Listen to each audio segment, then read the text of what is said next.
दंडक वन के हृदय में, जहाँ ऋषियों की तपस्या और वन्य जीवों की सांसें मिलती थीं, वहाँ एक शांत और पवित्र स्थल था, पंपा सरोवर के निकट मतंग ऋषि का आश्रम। सदियां बीत गईं, पर उस आश्रम की चौखट पर आज भी किसी के आने का इंतजार था। ये इंतजार था एक अति साधारण वृद्ध भीलनी का, शबरी का। उसकी आंखों में केवल एक ही स्वप्न था और हृदय में केवल एक ही कामना, अपने आराध्य प्रभु राम के दर्शन की। क्या आपने कभी ऐसे प्रेम की कल्पना की है जो किसी व्यक्ति से, किसी वस्तु से नहीं, बल्कि केवल विश्वास और प्रतीक्षा से जन्मा हो? यह कहानी है उसी दिव्य और अटूट विश्वास की। शबरी का जन्म अत्यंत साधारण था। समाज ने उसे निम्न वर्ग का मानकर सदैव दूर रखा। लेकिन भक्ति का मार्ग न कुल देखता है, न जाति। वह मतंग ऋषि की सेवा में लीन हो गई। आश्रम में वो प्रतिदिन झाड़ू लगाती, जल भरती और अपने गुरु की हर आज्ञा का पालन करती थीं। उनकी भक्ति दिखावे की नहीं थी, बल्कि उनकी सेवा इतनी शुद्ध और निस्वार्थ थी कि स्वयं ऋषि मतंग भी उस पवित्रता के सामने नतमस्तक थे। शबरी के लिए गुरु सेवा ही परमात्मा की सेवा थी। जब मतंग ऋषि का समय आया कि वे अपना देह त्याग कर बैकुंठ धाम को प्रस्थान करें, तो उन्होंने शबरी को पास बुलाया। शबरी ने रोते हुए कहा, हे गुरुदेव, मेरे उद्धार का क्या होगा? मैं तो अब अकेली रह जाऊंगी। तब ऋषि ने मुस्कुराकर कहा, पुत्री, तूने जो सेवा की है वह व्यर्थ नहीं जाएगी। बस तू यहीं ठहर जा। इस आश्रम को साफ सुथरा रखना। एक दिन स्वयं भगवान राम यहाँ आएंगे और तुझे दर्शन देकर तेरा उद्धार करेंगे। इतना कहकर ऋषि ब्रह्मलोक सिधार गए। गुरु के वचन शबरी के जीवन का एकमात्र सहारा बन गए। उसने वर्षों तक इंतजार किया। समय उसके लिए थम सा गया था।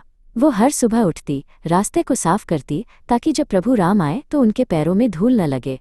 वो प्रतिदिन वन में जाकर सबसे मीठे पके हुए बेर तोड़ती। वह बेर जमा करती, उन्हें स्वयं चखकर देखती कि कहीं कोई बेर खट्टा या सड़ा हुआ तो नहीं है। वो केवल इसलिए चखती थी ताकि राम को कोई अप्रिय फल न मिल जाए। ये उसका अनोखा, निर्मल प्रेम था। झूठे होने का भय नहीं, बल्कि प्रभु के सुख का विचार सर्वोपरि था। उधर माता सीता का हरण हो चुका था। शोक और विरह में डूबे मर्यादा पुरुषोत्तम राम और उनके अनुज लक्ष्मण सीता की खोज में वन वन भटक रहे थे। उनके पग दंडक वन के गहरे क्षेत्रों में पड़ रहे थे। राम का मन विचलित था, पर उनके हृदय में धर्म और कर्तव्य का दीपक जल रहा था। उन्होंने कई भयानक राक्षसों का वध किया और अपनी यात्रा जारी रखी, जब तक कि वे उस दिशा में नहीं पहुंचे जहां मतंग ऋषि का पवित्र आश्रम स्थित था।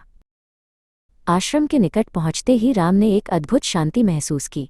लक्ष्मण ने देखा कि वन का मार्ग इतना स्वच्छ और सुव्यवस्थित था, मानो किसी ने उसे श्रद्धा से सजाया हो। तभी उनकी दृष्टि एक वृद्ध भीलनी पर पड़ी, जिसके चेहरे पर वर्षों की तपस्या का तेज और एक अटूट आस्था की चमक थी। शबरी ने जब उन्हें देखा तो उसके वर्षों का इंतजार जैसे पल भर में पिघल गया। आनंद, विस्मय और प्रेम के आंसू उसकी आंखों से बह निकले। गुरु का वचन सत्य हुआ। शबरी ने दौड़कर राम और लक्ष्मण का स्वागत किया।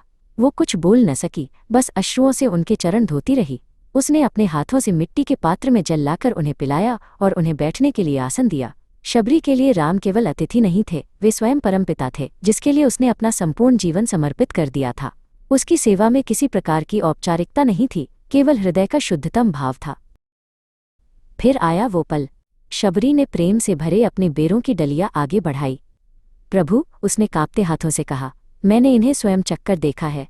ये मीठे हैं, कृपया इन्हें स्वीकार करें। लक्ष्मण ये देखकर असमंजस में पड़ गए। ये तो जूठे बेर थे। लेकिन राम ने एक पल भी संकोच नहीं किया। उन्होंने शबरी के हाथ से वे जूठे बेर इतने प्रेम से खाए, मानो संसार के सबसे उत्तम व्यंजन हो। राम के लिए बेर का स्वाद महत्वपूर्ण नहीं था, महत्वपूर्ण था वो शुद्ध, निस्वार्थ प्रेम जो एक भक्त के हृदय से निकला था। राम ने शबरी को अपने पास बैठाया और प्रेम से कहा, हे भामिनी, साध्वी, तूने मुझे जो परम भक्ति दी है वो संसार में अतुलनीय है। भक्ति न जाति देखती है, न रूप, न धन। भक्ति केवल भाव देखती है। तेरी भक्ति नवधा भक्ति का सर्वश्रेष्ठ उदाहरण है। राम ने शबरी को ज्ञान दिया और उसे मोक्ष प्रदान किया। शबरी का शरीर उसी क्षण दिव्य ज्योति में बदल गया। उसका इंतजार समाप्त हुआ। वह प्रकाश राम के चरणों में समा गया और शबरी को अनंत शांति, मोक्ष प्राप्त हुई।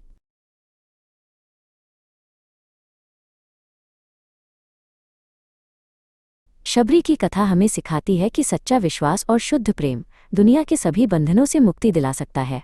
ये कहानी हमें याद दिलाती है कि भगवान केवल भाव के भूखे हैं। यदि आप सच्चे हृदय से प्रेम करते हैं तो आपकी जाति, आपका धन, आपकी शिक्षा कुछ भी मायने नहीं रखता। ईश्वर तक पहुंचने के लिए सबसे छोटा और सीधा मार्ग है निस्वार्थ प्रेम और समर्पण। शबरी की भक्ति हमें धैर्य, सेवा और अटूट विश्वास की शक्ति का उपदेश देती है।